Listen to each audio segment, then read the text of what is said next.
घमासान अमेरिका और ईरान में भी है, जहां पर फुल स्केल युद्ध शुरू हो चुका है। क्या आज ईरान पर ट्रंप का ऐसा कहर टूटने वाला है कि दुनिया दहल जाएगी। ईरान ने अमेरिका के साथ समझौते से पीछे हटने का ऐलान कर दिया है, तो उधर अमेरिका लगातार ईरान के मिलिट्री और सिविल इंफ्रास्ट्रक्चर को तबाह कर रहा है। ईरान भी कुवैत से लेकर जॉर्डन तक मिसाइल हमले कर रहा है। बड़ी खबर यह है कि ईरान ने अपने लेटेस्ट अटैक में अमेरिका को बहुत बड़ा नुकसान पहुंचाया। ईरान ने जॉर्डन में अमेरिकी बेस को मिसाइल के जरिए टारगेट किया था। इस हमले में 2 अमेरिकी सैनिकों के मारे जाने की पुष्टि है, जबकि एक अमेरिकी सैनिक इसमें लापता हुआ है, जबकि कई के घायल होने की खबर आई है। इस बीच बताया जा रहा है कि जॉर्डन ने करीब 10 मिसाइलों को आसमान में ही ध्वस्त कर दिया था एयर डिफेंस सिस्टम के जरिए, लेकिन कुछ ऐसे भी मिसाइलें थी जो हिट करने में कामयाब रही। अब जॉर्डन के मुहफ़्फ़ज़ सॉल्टी एयरबेस पे ये मिसाइलें दागी गई थी। मिसाइलें अमेरिका के एयर डिफेंस सिस्टम को चकमा देकर सीधे निशाने पर लगी, जिसकी वजह से एयरबेस पर यह भयंकर तबाही मची है। तो जॉर्डन की ओर से बताया गया है कि जो लगातार हमले हो रहे थे उसमें 10 ईरानी मिसाइलों को तो एयर डिफेंस सिस्टम ने ध्वस्त कर दिया था, लेकिन उसमें से बताया जा रहा है कि एक मिसाइल टारगेट को हिट करने में कामयाब रही, जिसके चलते अमेरिकी बेस में धमाका हुआ।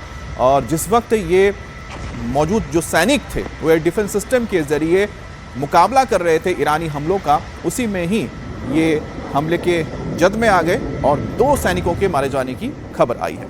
अब जॉर्डन पर ईरान का ये जो हमला है वो कितना सटीक और भीषण था, उसका अंदाजा इन तस्वीरों को देख करके आप लगा सकते हैं। ये तस्वीरें उस वक्त की है जब ईरानी मिसाइल अमेरिकी पैट्रियट एयर डिफेंस सिस्टम को भेदती हुई नजर आई, सीधे एयरबेस पर गिरी, जिसके बाद जोरदार ब्लास्ट हुआ। यानी कि ईरान भी लगातार ईरानी जो मिसाइल हैं वो अमेरिका की बेसिस पर, जॉर्डन में हो चाहे कुवैत में हो, अलग अलग मिडिल ईस्ट के ठिकानों पर हर उस अमेरिकी बेसिस को नुकसान पहुंचाने की कोशिश ईरान कर रहा है।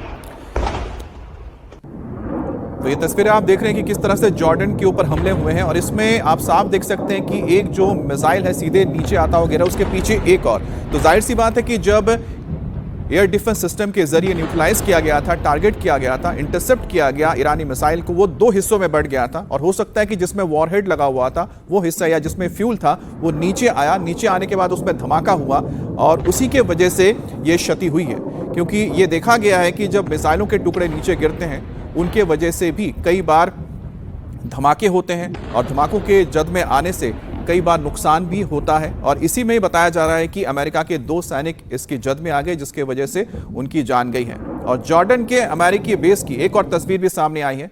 ये तस्वीर से आप अंदाजा लगा सकते हैं कि जो ये हमला हो रहा था और इस हमले को रोकने के लिए लगातार एयर डिफेंस सिस्टम काम कर रहा था, उसके बाद जो मिसाइल ने हिट किया या उसके टुकड़े ने हिट किया, उसके बाद किस तरह के वहां पर माहौल को देखा गया।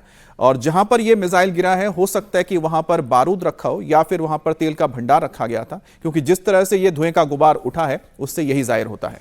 अब जॉर्डन के अमेरिकी बेस पर ईरान लगातार हमले कर रहा है। ईरान के मिसाइल अटैक से जॉर्डन के सल्टी एयरबेस में आग लग गई है। ईरान के हमले में एयरबेस पर खड़े कई एयरक्राफ्ट्स को भी नुकसान पहुंचा है। खबरों के मुताबिक लगातार हो रहे हमले के बाद से अमेरिका ने अपने कई मिलिट्री एयरक्राफ्ट को इजराइल के बने गुरियन एयरपोर्ट में शिफ्ट कर दिया है। ऐसे में सवाल ये उठता है कि क्या ईरान अब इजराइल पर भी हमला करेगा।